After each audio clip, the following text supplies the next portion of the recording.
अॼु असां MA Sindhi final paper 7th B महाकवि किशनचंद बेवस जे बारे में पढ़ंदासीं। कवि किशनचंद बेवस जी शख्सियत। कवि किशनचंद बेवस जो जनम 25 फरवरी 1885 ईस्वी में सिंध जे ऐतिहासिक शहर लाड़काणे में श्री तीर्थदास खत्रीअ जे घर थियो। बेवस सिंधी कविता में केतिरियूं ई इनकलाबी धाराऊं आंदियूं ऐं हू 20वीं सदीअ जे सिंधी साहित्य में चइजे खणी त वॾी में वॾी अहमियत रखंदड़ हस्ती हो। बेवस सिंधीअ जो हिकु सिरमौर शाइर आहे, पर उन सां गॾु खेसि इतिहासी अहमियत बि आहे। शाह सचल सामी सिंधीअ जे अमर कवियुनि जी त्रिमूर्ति आहिनि, जिन सिंधी कविता खे अज़मत जे चोटीअ ते चाढ़ियो। ही दौरु अटकल 1830 ताईं हलियो, पर इन्हनि खां पोइ सिंधी शाइरीअ जी असलियत ख़त्म थी वई। सभु पारसी ऐं उर्दू शाइरीअ जो नक़ल कंदा हुआ।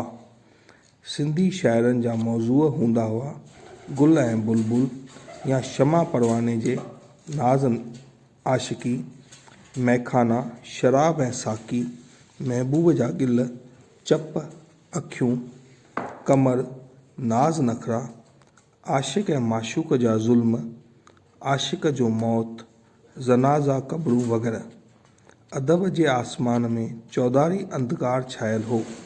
अहिड़े घुट ॿुसाट जे वक़्त में बेवस पंहिंजे कविता जूं थधियूं बूंदूं खणी आयो ऐं अची दिलियुनि ते बरसाती ठार विधाई। शहर उहो जंहिं मां शाइर जी शख़्सियत उभरी बीहे, जंहिं में कविअ जूं आशाऊं निराशाऊं, आरज़ू अठसठा साफ़ ज़ाहिर थी पवनि ऐं ईअं मालूम थिए त कविता हिकु झरणो आहे जो शाइर जे रूह में फार खाई ॿाहिरि निकितो आहे। ईअं ॾिसण में अचे त कविता कविअ जी अंतरात्मा मथां हिकु शीशे जो शफ़ाफ़ ढक आहे, जंहिं मां आत्मा जी हरका चुरपुर चिटीअ तरह पई पसिजे। बेवस जी कविता संदसि आत्मा जो आईनो आहे। संदसि कविता हिकु ज़रोख़ो आहे, जंहिं मां संदसि रूह लिया पई पाए। बेवस हिकु महान आशावादी कवि आहे, कुदरत जो पुॼारी आहे। हू सचे धर्म जो कारवी आहे, उपनिषदनि जो आवाज़ु बुलंद कंदड़ आहे, पर तन खे तव ॾेई जड़बट में भिटकण संदसि कमु न आहे। सोशलिज़म ऐं सर्वोदय जो हामी आहे, पर इनकलाबी न आहे। बेवस हिकु आदर्शी अध्यापक, सुठो हकीम, ॿारनि खे प्यार कंदड़ पिता ऐं दरवेश दिल इंसान हो। इन्हनि सभिनी ॻाल्हियुनि जी साख संदसि कविता मां पिणु मिले थी। बेवस जो विश्वास सादी रहणी ऐं ऊच कहणीअ में हो। कहा कहणी घणी सहणी, रहां रहणी मगर सखणी, वॾाईअ लाइ वहम वहणी, थी बेवस वासना मुंहिंजी। बेवस पाण जे तकल्लुफ़ बेवस रखियो, इन करे छाकाणि जो सचाई ऐं हक़ीक़त जे अॻियां बेवस हो।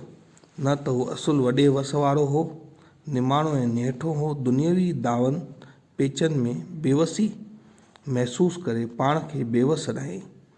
ब्रिटिश सल्तनत शाही ख़िलाफ़ दिलि में दुखंदड़ दूध खे दॿाए भंभट ॿरण खां रोकींदो रहियो, छो त सरकारी नौकरीअ में हूंदे बेवस रहियो। हू समाज सुधारक ऐं देशभक्त हो। संदसि विश्वास हो त सचाईअ जे अख़लाक़ जी ज़रूरत आहे। अख़लाक़ी सिख्या जो मैदान निहायत कुशादो ऐं वसी आहे। साहित्य जे मैदान में नसुर लिखण सां ई बेवस क़दम धारियो। अटकल 16 मज़मूअ ऐं 4 नाटक लिखियईं, जेके अख़लाक़ी सिख्या सां भरियल आहिनि। इन करे सॾजनि ई अख़लाक़ी वर्क था। जन्माष्टमी जे शुभ प्रभ ते, थधिड़ीअ ते, ॾियारीअ ते, होलीअ ते ऐं हर मौक़े ते टहिकंदड़ नाटक कराईंदो हो, जीअं वॾनि ॾिणनि ते मिठ मोहबत ऐं ख़ुशी वधे ऐं न जुआ शराब जो वाइपो थिए ऐं न दुख वधे। बेवस लजारे सुभाउ जो हो। संदसि सुभाउ जी भेट शर्म ॿूटीअ सां करे सघिजे थी। हू एतिरो त हलीम ऐं हया वारो हो जो संदसि शख़्सियत मां जनानी जेब ऐं लुताफ़त जी झलक मिलंदी हुई। हू पंहिंजे जीवन में कॾहिं बि ॾेखाव ऐं पाखंड खे जॻह कोन ॾींदो हो। 1940 ईस्वी में कराचीअ में अदबी कॉन्फ्रेंस जी सदारत वक़्तु खेसि 8 सफ़ेद घोड़नि जी गाॾीअ में विहारे सरघस कढण ते चाहियऊं, पर क़बूल की न कयईं। साधारण जीवन में चाहे गृहस्थ जीवन में कॾहिं बि पंहिंजे लाइ ख़ासि इज़त या ध्यानु पाइण जी लालसा न रखंदो हो। बेवस आशावादी हो। कॾहिं भुलिजी करे बि ईअं न चवंदो हो त वक़्तु कटिणो आहे, वक़्त सां मुंहुं ॾियणो आहे या वक़्त सां निभाइणो आहे। साधारण माण्हूअ वांगुरु दुनियावी फ़र्ज़ मुश्कंदे बज़ा आणींदो हो। नेम सां ज़िंदगी गुज़ारियईं। सुबुह जो सवेर उथंदो हो, ताज़ो तरानो चुस्त ऐं फुर्त हूंदो हो। अच्छा सादा ऐं साफ़ कपिड़ा पाईंदो हो। पजामो कमीस ऐं मौसम मुताबिक़ कोट पाईंदो हो। कद पूरो पुनो हुअसि। मास्तरीअ जे दस्तूर मूजिबि मथे ते कारी डिघी टोपी पाईंदो हो। सनियूं मुछूं ऐं ॾाढ़ी साफ़ रखंदो हो। अखियुनि में अजीब रोशनी हुअसि। कृष्ण भक्त हो, इन करे गऊ शेवा कंदो हो। खेसि घर में हमेशह 2 भलियूं गायूं हूंदियूं हुयूं, जिन जी सार संभाल ऐं परगोड़ पाण लहंदो हो ऐं आए वेए जी आज़िया खीर या लस्सीअ सां कंदो हो। रिटायर थियण खां पोइ भाग्या स्कीम ठाहे तयारु कराई। भाग्या स्कीम सरकारी हलचल जी शुरूआति आहे। जंहिं हलचल जी अॼुकल्ह ज़रूरत महसूसु करे थी वञे, उहा अॼु खां 50 साल अॻु बेवस शुरू कई। घर जा केतिरा ॿाहिरियां रोज़मर्रा जा कम पाण कंदो हो। केतिरनि वक़्तनि ते कस खाई हलंदो हो। बालो भोलो मासूम ऐं दरवेश दिलि वारो हो, इन करे अक्सर ठॻिजी वेंदो हो। ॿियनि सभिनी सां प्रेम ऐं फज़ीलत भरियो वर्ताव कंदो हो, इन करे मन हमेशह हल्को रहंदो हुअसि। खेसि 4 धीअरूं ऐं 2 पुट हुआ। गॾियल कुटुंब जे करे भाउरनि जे कुटुंब जो भार बि संदसि सिर ते ई हो। संदसि पत्नीअ जो नालो राधा बाई हो।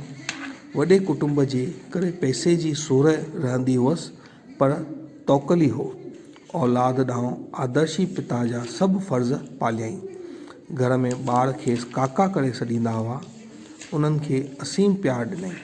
संदसि वॾी न्याणीअ जो लिखणु आहे, असां ईअं कॾहिं महसूसु न कयो त असांजा काका घणे कम ख़ातिर असां खां दूरि आहिनि। रांदि करियूं त काका खे घोड़ो बणायूं ऐं रांदि कंदे राग तयारु। शाबाश मुंहिंजा घोड़ा तयारु, तिखी रेल जी हल रफ़्तार। ॿारनि खे ख़ुशि करण लाइ पैसे जी परवाह न कयईं। धीअरुनि पुटनि में भेदभाव न रखियईं। धीअरुनि खे पुटु करे सॾु कंदो हो। बीमारी सीमारीअ में संदसि सेरांधीअ खां वेही उजागा कढी लोली ॾेई सुम्हारींदो हो। खूब खिलाईंदो हुअनि। अॼु एसि ताईं, सुभाणे अॻियां।